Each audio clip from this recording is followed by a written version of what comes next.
এটি বিশেষ বাতৰিলৈ news north ষ্টুডিঅ'ত মই মুকিবুল হুছেইন। মুখ্যমন্ত্ৰী ডক্টৰ হিমন্ত বিশ্ব শৰ্মাৰ যোৰহাটত প্ৰায় 17টা মছজিদত সমূহীয়া ইফতাৰ প্ৰদান।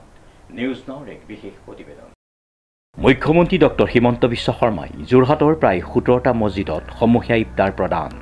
উল্লেখযোগ্য যে যোৰহাট তৰাজান মছজিদত মুখ্যমন্ত্ৰী হৈ উপস্থিত থাকে ভাৰতীয় জনতা পাৰ্টিৰ অসম উদ্যোগী উন্নয়ন নিগমৰ অধ্যক্ষ ঈশ্বৰ প্ৰসন্ন বৰদলৈ।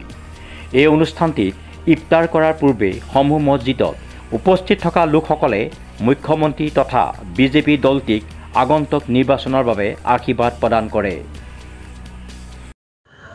আজি আমি আহি এই সন্ধিয়া 5:30 বজাৰ লগে লগে তৰাজান মছজিদত আহি উপস্থিত হ'লোঁ।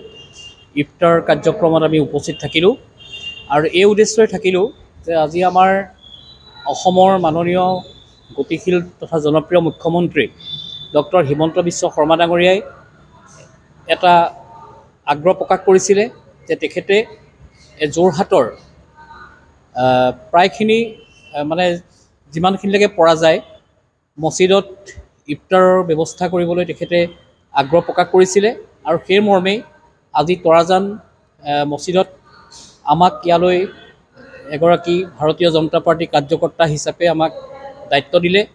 আমি ইয়ালৈকে আহিলোঁ, আহি সকলোৰে লগত জামাতৰ সকলোৰে লগত আমি মত বিনিময় কৰিলোঁ, একেলগে ইফতাৰ গ্ৰহণ কৰিলোঁ আৰু ডক্টৰ হিমন্ত বিশ্ব শৰ্মা ডাঙৰীয়াকে মুখ্য কৰি অসম চৰকাৰ ভাৰত চৰকাৰখনৰ কাৰণে আমি দুৱা বিচাৰিলোঁ আৰু তেখেতসকলেও অতি আনন্দ মনেৰে আমাক দুৱা কৰিছে আৰু আগন্তুক আমাৰ যি নিৰ্বাচন লোকসভা নিৰ্বাচন সেই নিৰ্বাচনত আমাৰ প্ৰাৰ্থীগৰাকী যাতে আমাৰ জয়যুক্ত হৈ যায় তেখেতসকলে দুৱা কৰিছে।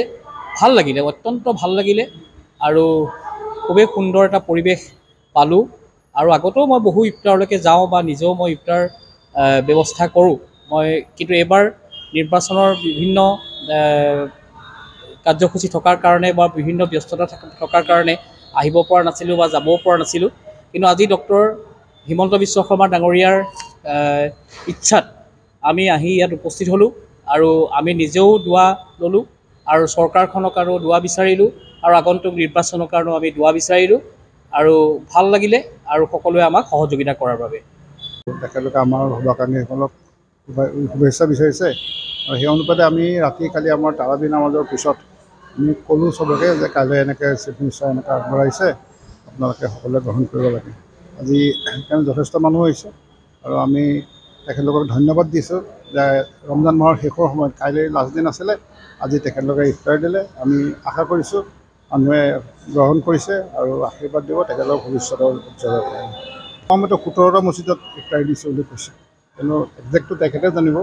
এই ৰিজ আহমেদে মোক ফোনত ক'লে যে 17টা মছজিদৰ দিছে, সেইকাৰণে বোলে আপোনালোকৰ তাতো এটা পৰিছে।